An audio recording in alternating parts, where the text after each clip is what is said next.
you to put you in a nursing home, there's some sort of corruption going on there. And on my house, I can show in New Jersey at 120 Littleton Avenue, if you look at the public records on the house, the state had an interest in driving the tax ratio up. It doubled. So the end result of it is that what you have is you have these people who won't who ignore the truth in order to get the gain for the system that they have to feed. So you have prosecutors like Chris Christie. You have prosecutors who will put old people in nursing homes and have no one able to talk to them for years until they die so that they can prosecute to steal the estate. Those are some of the things that are going on. But you also have children that are being taken, and the prosecution know that lies are being told on the parents. And this is not something that is just in one place in New Jersey. This is a national problem. And it's one of the issues that I've been dealing with since 2004. So it is something that goes on. Nancy Schaefer was also working on.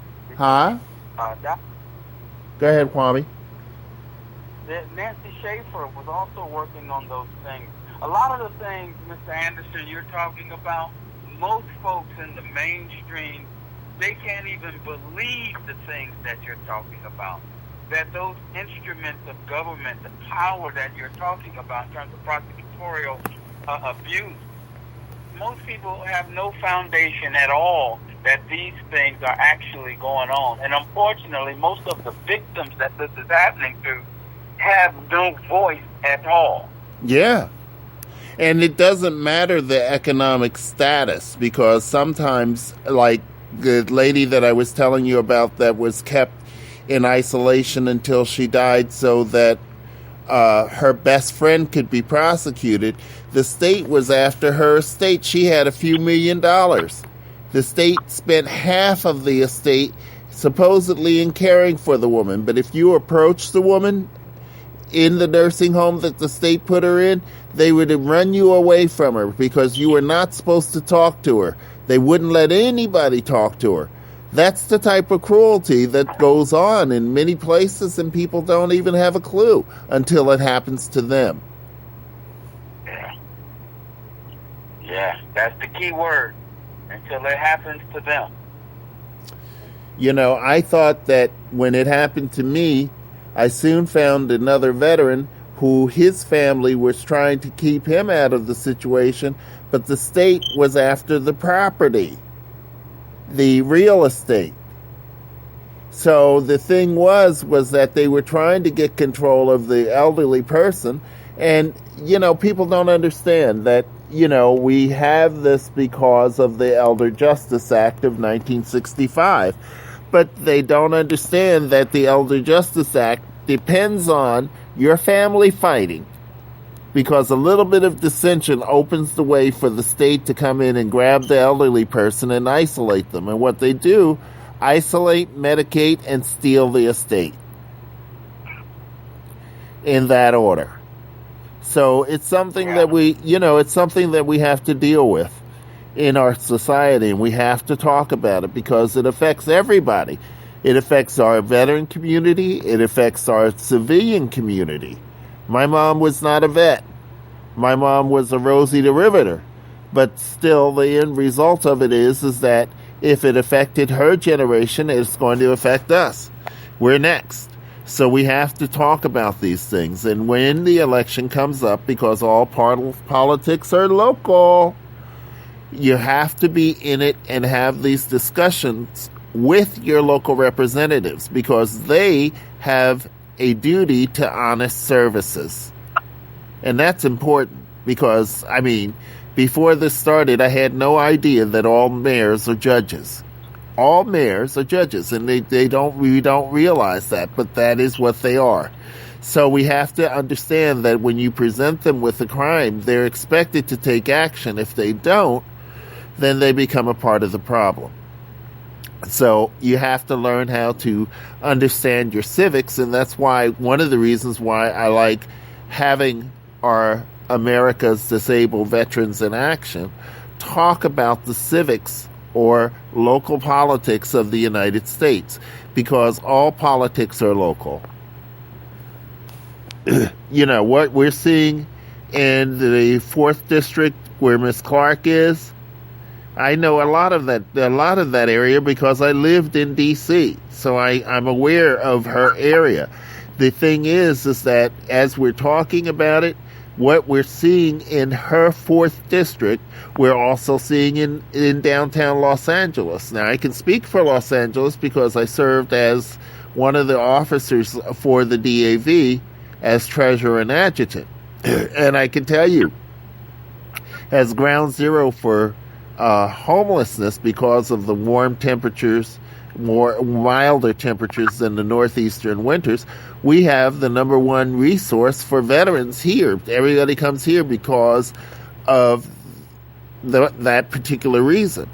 But it doesn't make it easy that you are able to get everything done that you need to have done, whether it's getting your health care, having shelter, or enough to eat.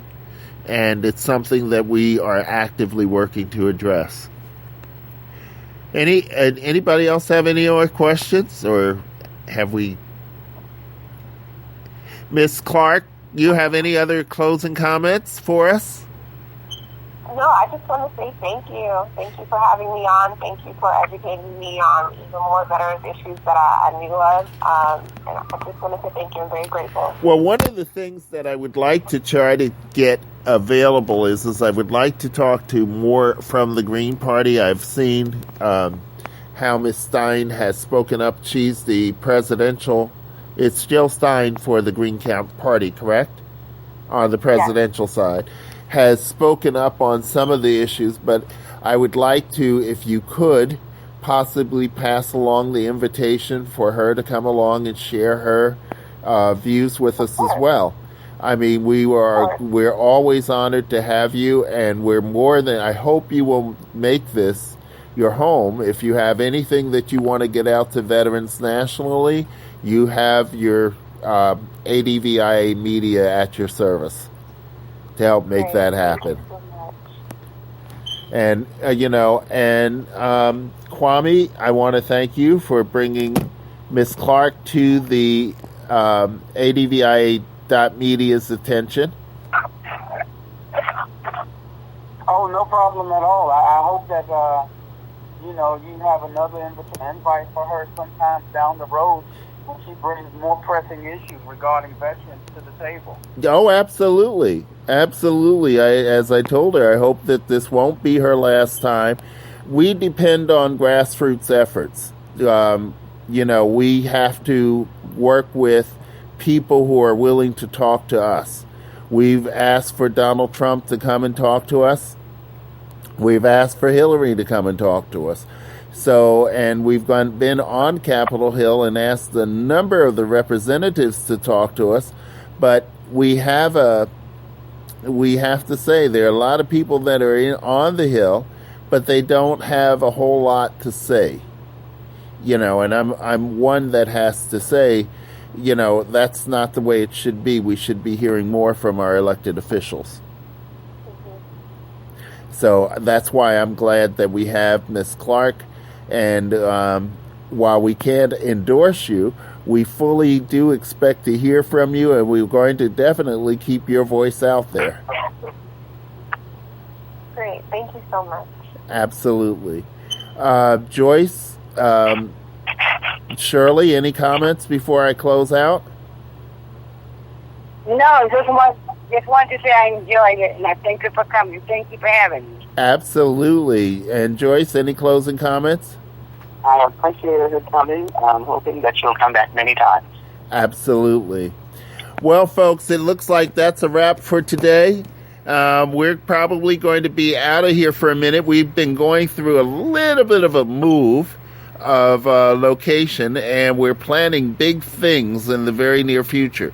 We're going to be doing a few more broadcasts within the next few days to kind of update you on what's going on, but we wanted to give this special podcast a chance to be heard by our veteran community to stir political discussion.